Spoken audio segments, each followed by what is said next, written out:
মা বাঁচবে নয়তো বা সন্তান বাঁচবে, আছে না নাই?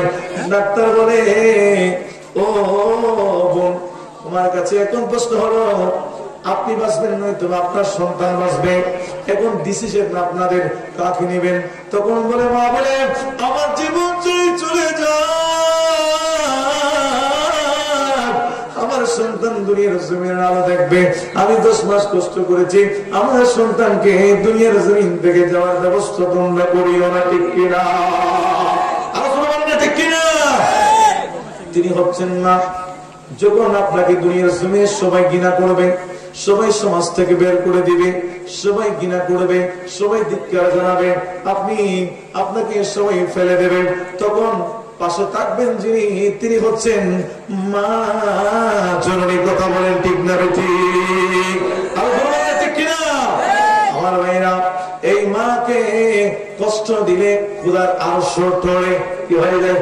খোদার আরশ টলে। সেজন্য শায়ের বলে মা কেন এত দামি জানে না সকলে, জানতো যদি পড়তো দেখে কোরআনে হাদিস বলে। মা কেন এত দামি জানে না সকলে, জানতো যদি পড়তো দেখে কোরআনে হাদিস বলে। একটু গন্তের সওয়াব মিলে মাকে একবার দেখিলে, ঠিক কিনা? একটু গন্তের সওয়াব মিলে মাকে একবার দেখিলে। সবাই বলেন মা কেন এত দামি জানে না সকলে, জানতো যদি পড়তো দেখে কোরআনে হাদিস বলে। একটু গন্তের সওয়াব মিলে মাকে একবার দেখিলে, দেখিলে মা কেন এত দামি জানে না সব। 10 মাস 10 দিন গর্ভে ধারণ করেছিলেন মা, সহ্য করেছিলেন মাই যতই যন্ত্রণা, ঠিক কিনা বাবা? 10 মাস 10 দিন গর্ভে ধারণ করেছিলেন মা, সহ্য করেছিলেন মাই যতই যন্ত্রণা। সে মাকে কষ্ট দিলে খোদার আরশ টলে টলে, মা কেন এত দামি জানে না সকলে, জানতো যদি পড়তো দেখে কোরআনে হাদিস বলে। সালাতুল্লাহ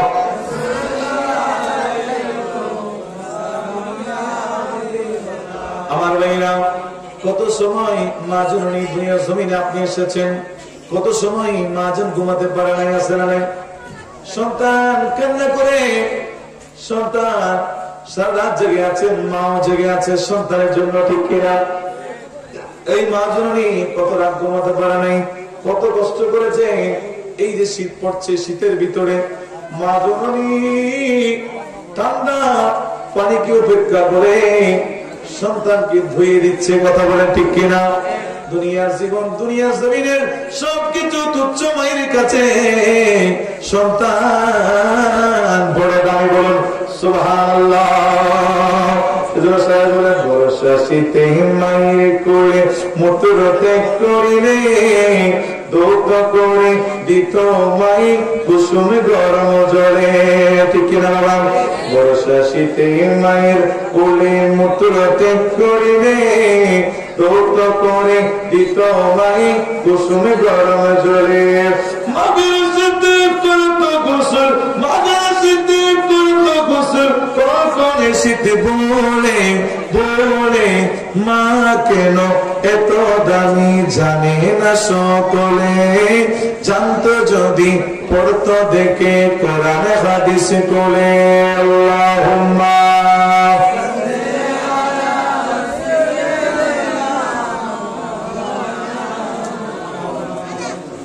ওয়ালা আলি সাইয়্যিদিনা। আমার ভাইরা, এই মায়ের কষ্ট কোনোদিনও শোধ করা যাবে না। এই মাকে কষ্ট দেয় যেরকম সন্তান দুনিয়ার জমিনে আসে না নাই, আর দুর্গম আসে না নাই। আমার ভাইয়েরা খেয়াল করেন, লাস্ট মেসেজ দিয়ে আমি চলে যাব। যদি মাকে কষ্ট দেন, আপনি কবরের মধ্যে আযাব পাবেন, কথা বলেন ঠিক কিনা? হাসরের মধ্যে আপনি ঠকে যাবেন, ঠিক কিনা? ফুলসিরাত পার হতে পারবেন না, ঢুকে যাবেন জাহান্নামে, ঠিক কিনা? কেননা আমার ভাই আল্লাহর নবী নুরানি জামান করে ইরশাদ করে দিয়েছেন, হুমা জান্নাতুকা ওয়া নারুকা, বলুন সুবহানাল্লাহ। এই মা হলো তোমার জন্য জান্নাত, এই মা হলো আবার জাহান্নাম। হুজুর বুঝলাম না, মা জান্নাত আবার জাহান্নাম কেমন করে হয়? মায়ের খেদমত করে করে যদি তুমি মায়ের আপনার সন্তুষ্টি অর্জন করতে পারো, আমার নবী বলে তোমার জন্য জান্নাত ওয়াজিব হয়ে গেছে, বলুন সুবহানাল্লাহ। আর যদি তোমার উপরে মা সন্তুষ্ট হয়ে যায়, মাকে তুমি কষ্ট দাও, তাইলে তোমাকে কবরের আযাব থেকে তুমি মুক্ত হতে পারবে। কত বলুন না, পারবে নি? আর দূরে বলুন না, পারবে নি? একটা ঘটনা বলি, হাদিস শরীফের ঘটনা, বানোয়াট কোন কথা আমি বলি না, খেয়াল করুন। আল্লাহর নবী মদিনায় মুআজ্জামা দিয়ে হেঁটে যাচ্ছেন, কবরস্থানের পাশ দিয়ে যাচ্ছিলেন। কবরের ভিতরে কি হয় নবীজি দেখে কি দেখে না? এই শক্তি দিয়েছেন কে? ও দৃশ্যের বিষয়ে জানার ক্ষমতা নবীজিকে দিয়েছেন কে? আরো জোরে কে? আল্লাহ দিলে তুমি বেজার হও কেন? আল্লাহ দিলে তুমি নারাজ হও কেন? নারাজ হয়ে যে আসনে নেই, আসনে নাই, আমাদের সমাজেও আসনে নাই।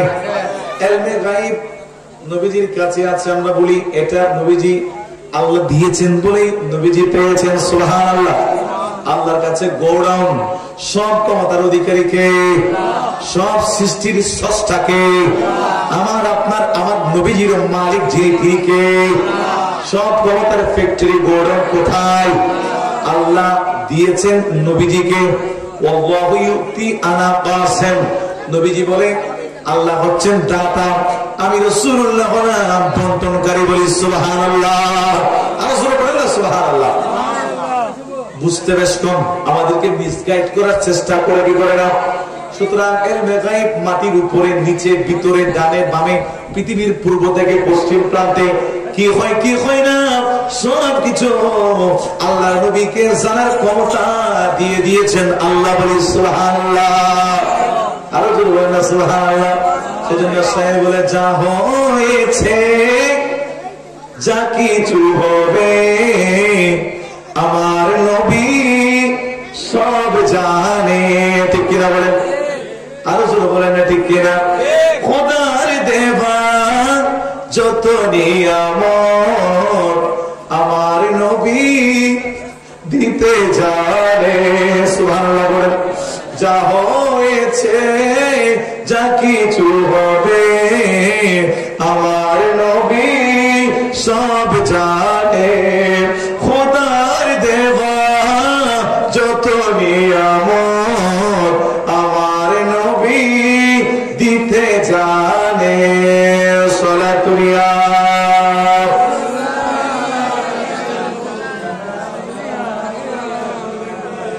মুমিনদের আছে যারা নবী সবার নিকটে, যে কান থেকে ডাক দিবে আমার নবী দিতে জানে, সুবহানাল্লাহ। কথা না পারবা, নবী দিতে জানে কি জানে না? পারে কি পারে না? তাতে বিশ্বাস না করলে আওয়াজ আস্তে জোর হন না, পারে কি পারে না? সকল জবান খুলে বলেন, পারে কি পারে না? যে কান থেকে ডাক দিবে আমার নবী দিতে জানে, খোদার নেওয়া খোদার দেওয়া যত নিয়ামত আমার নবী দিতে জানে। সালাতুনিয়া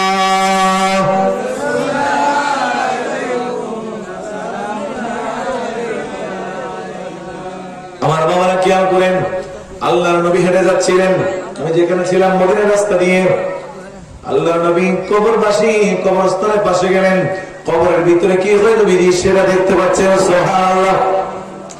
দেখার পরে আল্লাহ নবীর চেহারাটা একটু মলিন হয়ে গেল। সাহাবায়ে কিরাম জিজ্ঞেস করছেন, ইয়া রাসূলুল্লাহ, ইয়া হাবিবাল্লাহ, ফিদাকা ইয়া রাসূলুল্লাহ, নবী গো আপনার কদমে আমাদের জীবন কুরবান হোক। আপনার চেহারা এতক্ষণ পর্যন্ত হাস্যোজ্জ্বল ছিল। ও নবী, আল্লাহর হাবিব, আমাদেরকে বলে দিন এখন আপনার চেহারা মলিন হয়ে গেছে, কারণটা কি জানতে চাই ইয়া রাসূলুল্লাহ। আল্লাহর নবী, মায়ার নবী নূরানি জবান খুলে বলে ও আমার সাহাবীরা, শোনো শোনো শোনো, আমি কবরের ভিতরে দেখতে পাচ্ছি এখানে একজন ব্যক্তির আযাব হচ্ছে, একজন ব্যক্তির আযাব হচ্ছে, এমন আযাব যেটা আমি রাসূলুল্লাহ সহ্য করতে পারছি না। বলুন না সুবহানাল্লাহ। উম্মতের কষ্ট নবী সইতে পারে না, পারেনি বাবা। দয়াল নবী, মায়ার নবী, শাহে মদিনা, দয়ালে নবী, মায়ার নবী, শাহে মদিনা। সুবহানাল্লাহ। আল্লাহর নবী, মায়ার নবী বলে আমার একজন উম্মতের বড় আযাব হচ্ছে, আমি রাসূলুল্লাহ সহ্য হচ্ছে না। তখন নবীজি মদিনাবাসীকে খবর দিলেন, এখানে এই কবরস্থানের মধ্যে কার কার আত্মীয় আছে, এসে তোমরা দাঁড়িয়ে যাও। এখন সব কবরের পাশে পাশে একজন একজন দাঁড়িয়ে গেল, কিন্তু দেখা যায় যে কবরের মধ্যে আযাব হয়, ওই কবরের মধ্যে কোনো পর্যন্ত কোন ব্যক্তি আসে, কথা বলেন না ভাই, আসছেনি? কেউ আসে নাই। এখন অনেকক্ষণ অপেক্ষা করলেন, নবীজির চেহারা আরো মলিন হয়ে গেল। দেখতে পাচ্ছেন একজন বৃদ্ধ মা লাঠিতে বর করে করে আসছেন। কথা বলেন, কি করে করে আসছেন? লাঠিতে বর করে করে আসছেন। লাঠিতে বর করে করে এসে ওই কবরের পাশে দাঁড়িয়ে গেলেন, যে কবরের মধ্যে আযাব হচ্ছিল। দয়াল নবী, মায়ার নবী নূরানি জবান খুলে খুলে জিজ্ঞেস করে, ও মা, আমাকে বলে দেন আপনার ছেলে কেমন ছিল? মা জননী জবান খুলে খুলে বলে, ইয়া রাসূলুল্লাহ, ইয়া হাবিবাল্লাহ, নবী গো, আমার সন্তান আমাকে বড় কষ্ট দিয়েছে। আমি মা জানকে সে আঘাত করেছে, আমাকে মেরেছে, মারধর করেছে। সমাজে আসনা নেই, মদ গাঁজা ফেন্সিডিলকে ঘরে এসে মাকে আঘাত করেছে। সন্তানের সংখ্যা কম, কথা বলেন না, কম না বেশি? বাড়তেছে নাকি কমতেছে?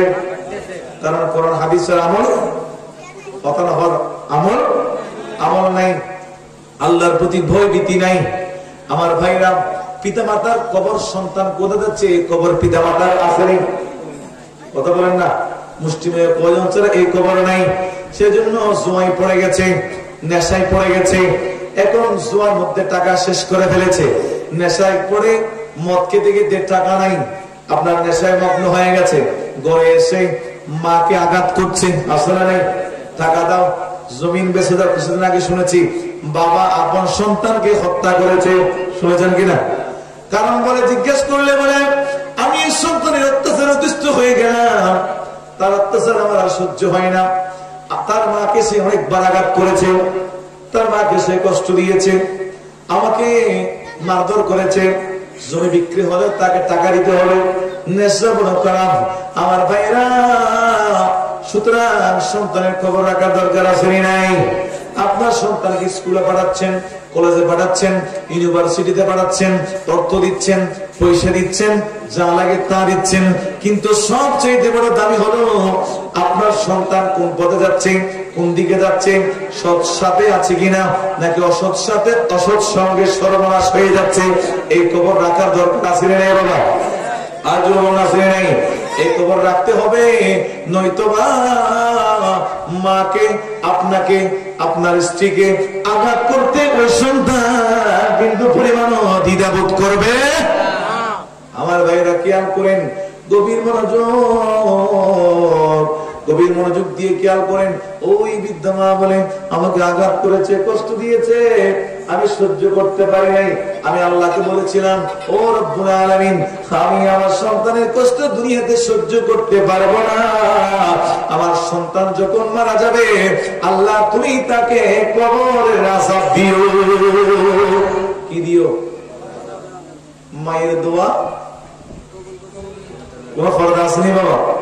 3 শ্রেণীর ব্যক্তির দোয়া হাদিসের ভাষ্য মতে পর্দাবিহীন অবস্থায় কবুল হয়ে যায়। কয় শ্রেণী? সবাই বলেন, যারা দরকার আছে নাই? একজন হচ্ছে মজলুম, যাকে অত্যাচার করা হয়। এরকম অত্যাচার করে যে মানুষ সমাজ আছে না নাই? মজলুমের দোয়া পর্দাবিহীন অবস্থায় কবুল হয়ে যায়। আরেকজন হলো মুসাফির, যে সফররত অবস্থায় থাকে, ওই ব্যক্তির দোয়া আল্লাহর দরবারে কোন পার্টিশন ছাড়া কবুল হয়ে যায়। সুবহানাল্লাহ। আরেকজন ব্যক্তি তিনি হচ্ছেন মা জননী। আপনার মা আল্লাহর কাছে যেটা বলবে পর্দাবিহীন অবস্থায় আল্লাহর দরবারে কবুল হয়ে যাবে। বলুন না সুবহানাল্লাহ। আমার ভাইরা খেয়াল করেন, ওই মা বড় খুশি, বলে আল্লাহ আমার দোয়া কবুল করেছে, সেজন্য আল্লাহ তার কবরের মধ্যে আযাব দিচ্ছে, আমি এখন খুশি। দয়াল নবী, মায়ের নবী চোখের পানি ছেড়ে দিয়ে বলে, মারে আপনার ছেলে এমন আযাবের মধ্যে আছে যেটা সহ্য করার মতো নয়। আমি রাসূলুল্লাহ অতিষ্ঠ হয়ে যাচ্ছি, আমার সহ্য হচ্ছে না, আমার কলিজা পেটে যাচ্ছে। ও মা, আপনার সন্তানকে আপনি ক্ষমা করে দেন, আমি রাসূলুল্লাহ আর সবর করতে পারছি না। সুবহানাল্লাহ। মা বলে, নবী গো, আমি কষ্ট তাকে আমি মাফ করবো না। তখন আল্লাহর নবী বলে, হে আল্লাহ, আমি যা দেখতে পাচ্ছি সেটা তুমি এই বৃদ্ধ মাকে দেখার সুযোগ করে দাও। সুবহানাল্লাহ। নবীজি বলতে দেরি, কবুল হতে দেরি আছে বাবা? সবাই বলেন দেরি আছে? দয়াল নবীর দোয়ার সাথে সাথে কবুল হয়ে গেল। আল্লাহর নবী যা দেখছিলেন ওই বৃদ্ধ মাও তা দেখলেন।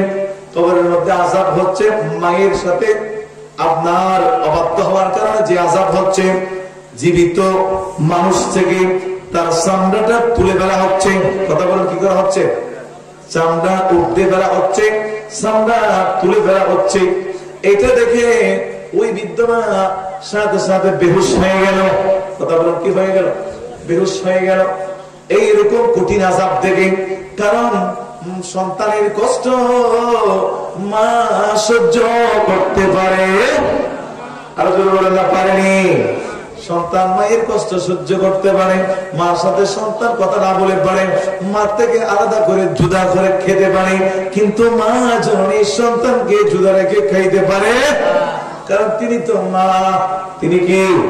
আমার ভাইয়া, ওই বৃদ্ধ মহিলা যখন হুঁশের মধ্যে আসলেন, তখন বলে, নবী গো, ইয়া রাসূলুল্লাহ, ইয়া হাবিবাল্লাহ, ইয়া নবী, আমি আমার সন্তানকে ক্ষমা করে দিলাম, আমার সন্তানকে আমি মাফ করে দিলাম। ও দয়াল নবী, আমার সন্তানকে আমি ক্ষমা করে দিলাম, আপনি আল্লাহর কাছে দোয়া করুন, আল্লাহ যেন আমার সন্তানকে এই আযাব থেকে মুক্ত করে দেয়। বলুন সুবহানাল্লাহ। আল্লাহু আকবার। আল্লাহ বলেন, আপনি জান্নাত কো খুদা কে লিয়ে দোজখ না বানা। সবাই, अपनी जन्नत को खुदा के लिए दोजख न बना, अपनी माँ बाप का तो दिल न दुखा, दिल न दुखा। सब पढ़ें ना भाई, अपनी माँ बाप का तो दिल न दुखा, दिल न दुखा, अपनी जन्नत को खुदा के लिए दोजख न बना। मेरे मालिक को, मेरे मौला, मेरे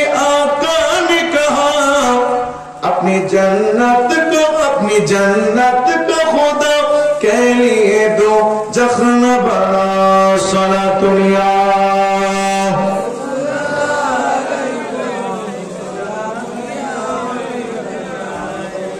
बाप का प्यार से अच्छी कोई दौलत क्या है, माँ का असल जो सलामत है तो जन्नत क्या है। सुभान अल्लाह।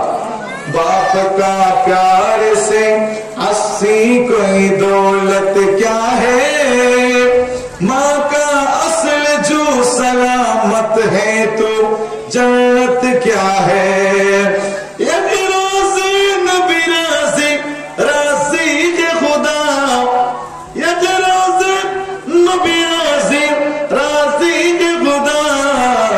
अपनी माँ बाप